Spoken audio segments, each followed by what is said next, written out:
Hello, we're back again. Hello. Last time it was 2 weeks out. This time it's 1 week out. From a different show as well, a show that neither of us have done before, because we've both done MBFI. I got a silver medal the first time I did it. What did you get the first time you did it? A silver medal. So since that, last one was 2 weeks out. So how'd you get on? Is it pretty decent? I'm sure you won't have seen. So I won my class. So I got the gold that we left down in the south last year. That was always the point. And then won the figure physique female overall as well, which was what I wanted, what I hoped for, not what I expected. It was a really good, I don't know what you thought, but it was a really good turnout of girls this year. Oh no, the show was hands down the best show they've put on. And from the get-go, for me as an audience member, audience were absolutely fantastic, supported every single competitor. There wasn't one. What about the wee one as well, the 16-year-old in your class? Oh, it was adorable. Class! So that's another lovely thing, I think, and the MBFI should really be praised for it. They introduced a junior figure, which doesn't really exist anywhere, I don't think, that I've seen. It might do in some other federations, but yeah. One of the wee girls in our class was only 16 years old and had gone into figure, and so they awarded her a junior figure medal. It was class. Done specially. Sitting in the audience. I don't think anyone expected it. And me, I was like, I was already an emotional wreck because I was sitting beside Samantha, whose partner came second actually in the class, but we were both sitting there, emotional wrecks. And then they were like, would like to bring blah, blah, blah to the centre. She is the junior winner. And I was almost going to cry. I did cry a few times that day, but that's when you listen to the video. That'll probably be up actually after this, but yeah, there was a lot of emotions, to say the least. Mm-hmm. And it was a fantastic day. And then I think the next sort of couple of days for you were like, it still doesn't feel real. Like, it's everything we went for and everything we wanted to happen and went the way it went. And yeah, I don't know. I just still don't have any feelings, I'm not going to lie. I think you could probably touch on then sort of dietary fatigue, things like that as well, because I think for you, after you said you didn't want to go to the universe. Yeah. And that was you for the 2 days after it. I think it was the Tuesday evening we ended up having the chat, and it was kind of, I came in from having clients, I was just like, right, how do you feel? What do you want to do? Yeah, there was a lot of things. So realistically, I've been dieting since the middle of January. Yeah. Realistically. Whereas last year, when we were going through, there was a little break when we went away to Spain and stuff like that. We had those little breaks. And obviously I had a bit of a break after May and had sort of 4 weeks or so keeping myself right and just trying to have a bit of a rest, but still ate relatively mindfully and really tried to just implement the learning that I've done. But then obviously back in, so bar a couple of weeks out, and then I had a bit of a deload after MBFI where we did put food up and I didn't necessarily have directional training. It was like go in and move things, went great, and could just kind of do what I liked doing. Yeah, it's just felt really long this year. And so the thought for me of having another 3-4 weeks of it, I just really wasn't sure.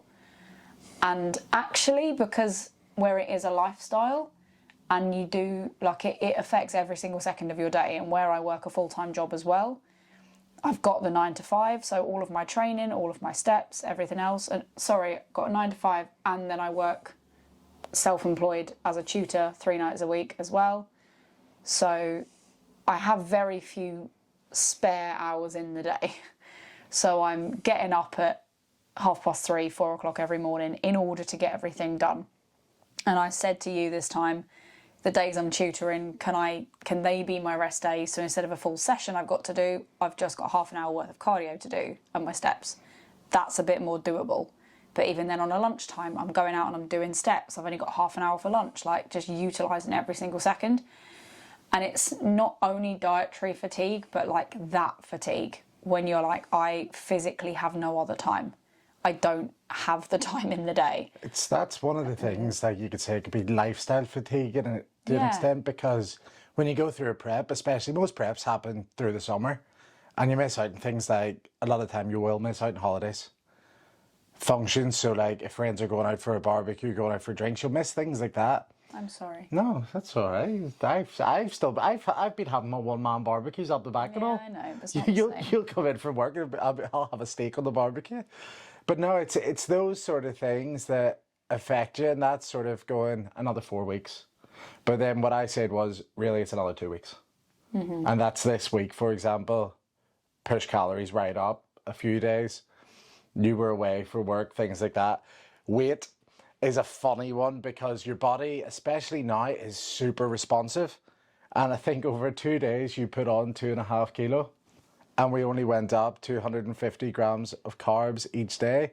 But the reason for that, I turned around and went, stress. That's what it is. It's all stress, because your body is a complex machine, and the more you try and understand it, the more it will confuse you, is the main thing. So especially now, you can't understand it and you just go with it. And that's going through this peak, I'll say straight away, it's near enough the same as the last one. There's some more carbs coming in earlier on because we'll be flying on Friday morning at silly o'clock. But with that amount, there's more carbs going in that day to utilise that sort of fluid inflammation sort of thing. So then on the Saturday, well, the Friday, you're just, once we get there, because we're staying in an Airbnb rather than hotel, literally just going, you're going to be lying vertical. Your head's going to be on the ground. We'll work it out. Perfect. I'll get a few bungee cords and stuff, put them through the wall. And that's the beauty as well, because by the time we get there, registration's on, and then once I've registered, that's me. And that's found out today that she'll be on the Sunday, which works perfect because we'll have a wee Sunday show. And if it's the same time, around about 2:30, 3 o'clock, perfect. That's what we do. And that's the thing is that I could just run the same peak that we've always ran, but this one, there's going to be more carbs going in, more fats. No, more fats at the latter stage of the week. And then coming out of it, there's more protein in straight away, because I would say, the lowest you've been now. And it's crazy, because I just turned around and went, have more carbs today. And you went, you should have told me that earlier.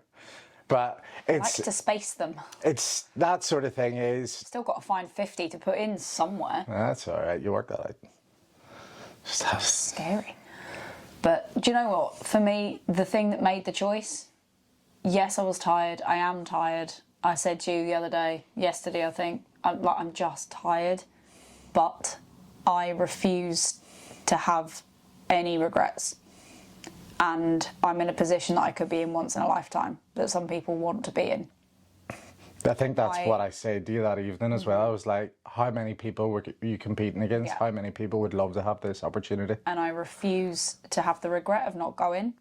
And it wasn't just a concern of continuing to diet, continuing to train, continuing to all of that.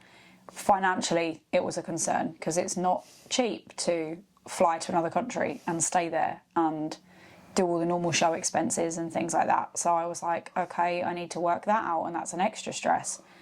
But we've been very, very fortunate. The MBFI helped out all the athletes on Team Ireland as well, which is really cool. And we've been having a wee GoFundMe running. So please, if anyone wishes to donate, that would be great. We'll put the link in it. But I've just been overwhelmed with the generosity of the people in our circle. And that's where you go, and that's what I say to you. It's as much as it's for you, you've got the energy of everyone around you. Yeah. Like, I was out, you were getting your hair done today. Doesn't it look lovely? In case you couldn't tell. But I was out with my mum and my dad actually went, so is this like her new mindset? Like, just to push yourself further than you think you can go, and that sort of... And that's what it is at the end of the day. Like, I was listening to a podcast yesterday and they were like, why do you do it? Is it just to challenge yourself? It's not to challenge. Well, people say it's not to challenge yourself, but really it is. Because at the end of the day, who starts the prep, who continues the prep, and who succeeds in the prep?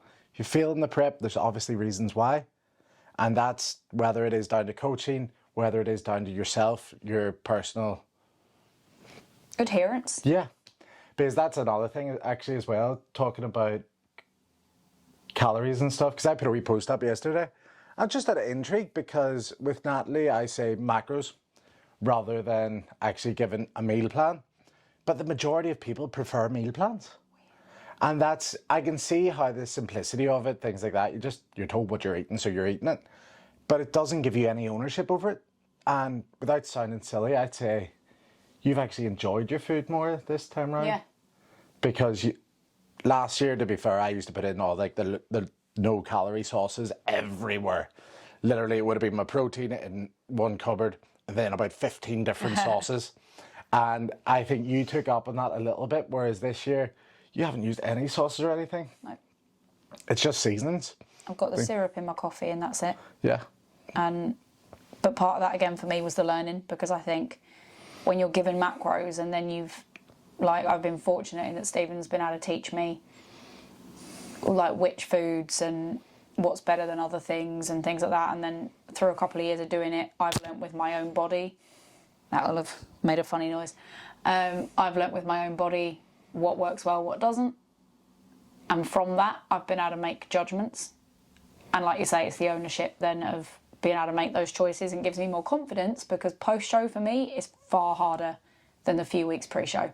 Far harder, just mentally for me. But it's given me the knowledge and the confidence that actually on the flip side, I'm going to be able to manage better because I have that knowledge. And that's why I prefer a macro approach. If you'd given me a meal plan, I'd have probably sacked it off after that month. Actually, we could discuss this. That was last year coming into a peak. You were like, I want this, I want that, I want that. When maybe that's not the best idea. And it was just adapting things, because I think you were trying to get loads of avocado, loads of other stuff in. And I was just like, that's just too much of the same things. You need to go simpler with it, because you want stuff that then you can elongate all the way through the week. Like, so that's why peanut butter, things like that, chicken thighs and peanut butter, great. Brilliant. Amazing. But one other thing, just quickly, I wanted to touch on is you said we. It's not we. It is. Like, that's the thing, is me as a coach, yes, I helped. I gave her a map. But at the end of the, I'm like the old RAC ones that you used to print out, which was like turn right, turn left, turn right, turn left, before Google Maps. Some people still do it. You can print the directions on Google Maps. I know, but you know what I mean, printing out the directions. Yeah. I gave you those, but you took the journey. And like, I'll be honest, 8-hour journey or something in a car, I get bored. Imagine doing it for 8 months. And that's the thing about it, is I helped you along the way, but I didn't get up at 4 o'clock. I don't get up at 4 o'clock anymore. Well, no, I do 2 days a week. Yeah. But that's all right. It's good crack. I get paid for 5 o'clock, so it works. But I didn't get up to do that. I didn't go do the cardio. I didn't meal prep. I didn't go do the training. I didn't do the posing every day after your training. Did I? We're still a team. Nah, but like, what I'm saying is you need to take credit for what you have done. So do you. Because I'm full domestic on this video now. It's not a domestic, right? This is a coach-client relationship. No, but that's the main thing, is coaches that go out and go, I won this, I won that. You didn't. You helped someone win it. You did not win it. They won it, because they're the ones on stage that are being judged. They're the ones that are going up and being vulnerable. And that's what I'll say. Anything is, I'll call her the champ, I'll call her this, I'll call her that, but I won't say we are champions, because... I will. Yeah, no, you will, because you like to give me credit for it, but still, I'm just like... You deserve credit for it. You did the work. And that's the main thing, is, at the end of the day, I could put on my Instagram bio, overall champ, this, that I've won all those things as a coach. But you won them. You know what I mean? We'll agree to disagree. Yeah. That's just my view on it, to be fair. I just think, like, so I don't think Usain Bolt, for example, his coach came out and going, we did great there. We got the world record. The world record doesn't say Usain Bolt and his coach, whoever he was. You know what I mean? Yeah. And it's the same thing, because if you came second, it would have been you coming second. You came third, it would have been you coming third. And people remember you over your coach. And that's the thing about it, is in successes, coaches will go, these are my successes, but they won't celebrate the failures. But at the end of the day, there's no such thing as a failure, especially in the bodybuilding world, because... If you made it to stage, yeah, you won. and that's the main thing, is you've challenged yourself. And yeah. So, so there's going to be more videos coming out this week. There will be exercise videos in our wee exercise library. There will probably be a recap video-wise of the show, because I've got that many different bits about it. What else? I'll probably also do a week. Well, I just set the camera up here, and then every morning you come to your posing, which is behind there. It's not like it's a massive room. So you'll basically stand where the camera is now, and then there'll be a camera here. But yeah, and I potentially, depends on how much. That's only a small bag. That's an under the seat bag, isn't it? Yep. I can come away with this. Oh, would you put everything you need first? Socks, underwear, flying. It's Romania. Like, it's not that far away. But no, that is us anyway. Now I'm going to go make my din-dins. I guess I will too. Yeah, you might as well. I think you need to eat a wee bit, like. But no, thank you very much for watching again. If you did like it, and if you haven't subscribed, subscribe. And also, there might be a wee link down below. Click it, and if you can throw a couple of quid in, throw a couple of quid in. If you can't, generosity forever. do it anyway. Thank you very much, and we were the chunks. Bye bye. Have a great day.